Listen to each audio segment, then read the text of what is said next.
আজকের দিনে জমির পর্চা বা সার্চিং কপি একটি অত্যন্ত গুরুত্বপূর্ণ ডকুমেন্ট, বিশেষ করে যদি আপনি জমি কেনাবেচা, লোন আবেদন বা সরকারি কোনো সুবিধা নিতে চান। কিন্তু অনেকেই এখনও জানেন না যে এই কাজটি এখন খুব সহজেই অনলাইনের মাধ্যমে করা সম্ভব, তাও আবার একদম ফ্রিতে।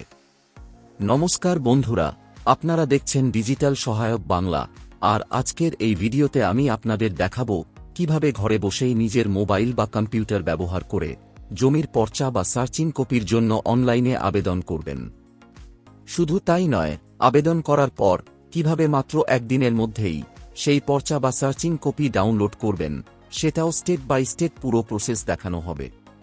অনেক সময় আমরা দালাল বা সাইবার ক্যাফের উপর নির্ভর করি, যার ফলে অযথা সময় এবং টাকা দুটোই নষ্ট হয়। কিন্তু আজকের এই ভিডিওটি দেখার পর আপনি নিজেই এই কাজটি খুব সহজে করতে পারবেন, কোনো রকম অতিরিক্ত খরচ ছাড়াই। এই ভিডিওতে আমি আপনাদের দেখাবো কোন ওয়েবসাইটে যেতে হবে, কি তথ্য লাগবে, কিভাবে ফর্ম ফিল আপ করবেন এবং শেষ পর্যন্ত কিভাবে আপনার জমির পর্চা বা সার্চিং কপি ডাউনলোড করবেন। তাই ভিডিওটি একদম শেষ পর্যন্ত দেখুন, কারণ প্রতিটি স্টেপ খুবই গুরুত্বপূর্ণ।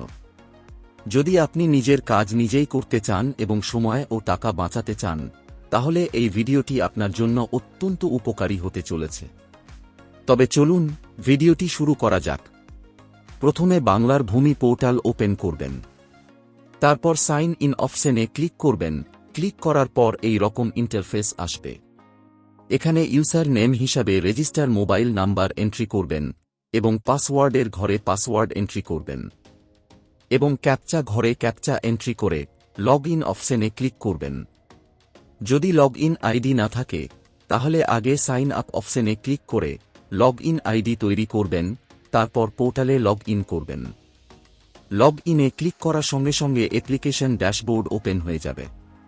পোর্টালে লগ ইন হবার পর সিটিজেন সার্ভিসে ক্লিক করবেন। সিটিজেন সার্ভিসে ক্লিক করার পর এই রকম ইন্টারফেস আসবে। তারপর সার্ভিস ডেলিভারি অপশনে ক্লিক করে আর রিকোয়েস্ট অপশনে ক্লিক করবেন। ক্লিক করার পর এই রকম ইন্টারফেস আসবে। প্রথমেই জেলার নাম সিলেক্ট করবেন, তারপর এখানে ব্লকের নাম সিলেক্ট করবেন এবং এখানে মৌজার নাম সিলেক্ট করবেন।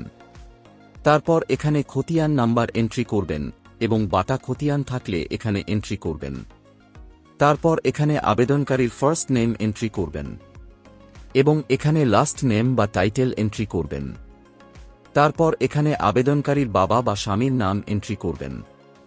এড্রেস লাইন 1-এ গ্রামের নাম এন্ট্রি করবেন। এন্ট্রি করার পর এড্রেস লাইন 2-তে পোস্ট অফিসের নাম এন্ট্রি করবেন এবং এড্রেস লাইন 3-তে থানা বা জেলার নাম এন্ট্রি করবেন। তারপর ক্যাপচা ঘরে ক্যাপচা এন্ট্রি করে ক্যালকুলেট ফি অপশনে ক্লিক করবেন। ক্যালকুলেট ফি অপশনে ক্লিক করার পর এখানে পর্চার পেজ সংখ্যা দেখাবে। পর্চাটা কটা পাতায় প্রিন্ট হবে এবং এখানে পর্চার জন্য কত টাকা প্রসেসিং ফিস লাগবে তা দেখাবে। ফিস কাটার জন্য নিচে অনেকগুলো অপশন পেয়ে যাবেন। এগুলোর মধ্যে এসবিআই পে সিলেক্ট করবেন, তারপর কন্টিনিউ অপশনে ক্লিক করবেন। ক্লিক করার পর এই রকম ইন্টারফেস আসবে। আবার কন্টিনিউ অপশনে ক্লিক করবেন।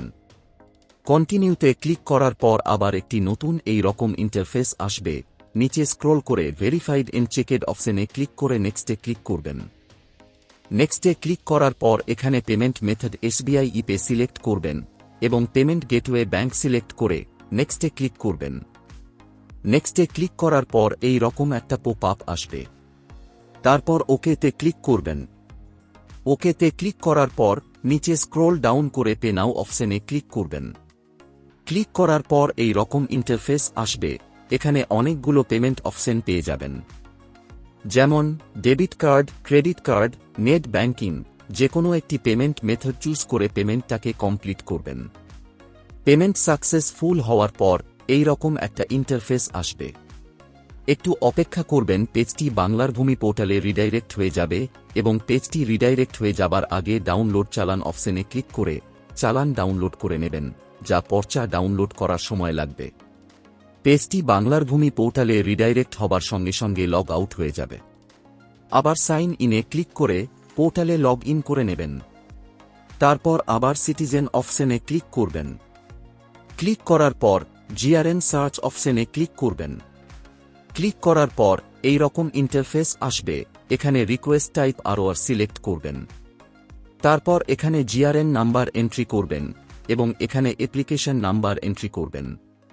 তারপর ক্যাপচা ঘরে ক্যাপচা এন্ট্রি করে সাবমিট অপশনে ক্লিক করবেন। সাবমিটে ক্লিক করার পর এই রকম একটা পপ আপ আসবে, signed copy not yet generated, search again later. তারপর ওকেতে ক্লিক করবেন। তারপর 24 ঘন্টার পর আবার জিআরএন সার্চে আসবেন এবং জিআরএন বক্সে জিআরএন নাম্বার এন্ট্রি করবেন এবং অ্যাপ্লিকেশন নাম্বার এন্ট্রি করে সাবমিটে ক্লিক করবেন। সাবমিটে ক্লিক করার সঙ্গে সঙ্গে এই রকম একটা পপ আপ আসবে, জাস্ট ওকেতে ক্লিক করে কন্টিনিউ অপশনে ক্লিক করবেন। কন্টিনিউতে ক্লিক করার পর আবার একটি পপ আপ আসবে, জাস্ট ওকেতে ক্লিক করবেন। ওকেতে ক্লিক করার পর ডাউনলোড অপশনে ক্লিক করবেন। ডাউনলোড অপশনে ক্লিক করার সঙ্গে সঙ্গে আপনার পর্চা ডাউনলোড হয়ে যাবে। আশা করি এই ভিডিওটির মাধ্যমে আপনাদের অনলাইনে সার্চিং কপি বা পর্চা আবেদন করার পদ্ধতি এবং ডাউনলোড করার পদ্ধতি স্টেপ বাই স্টেপ বোঝাতে পেরেছি। যদি আপনারা আরও কিছু জানতে চান বা কোনো প্রশ্ন থাকে তাহলে নিচে কমেন্ট বক্সে কমেন্ট করতে ভুলবেন না। ভিডিওটি যদি ভালো লেগে থাকে তাহলে লাইক, শেয়ার এবং চ্যানেলকে সাবস্ক্রাইব করতে ভুলবেন না। এই ভিডিওটি এতক্ষণ দেখার জন্য আপনাকে অসংখ্য ধন্যবাদ।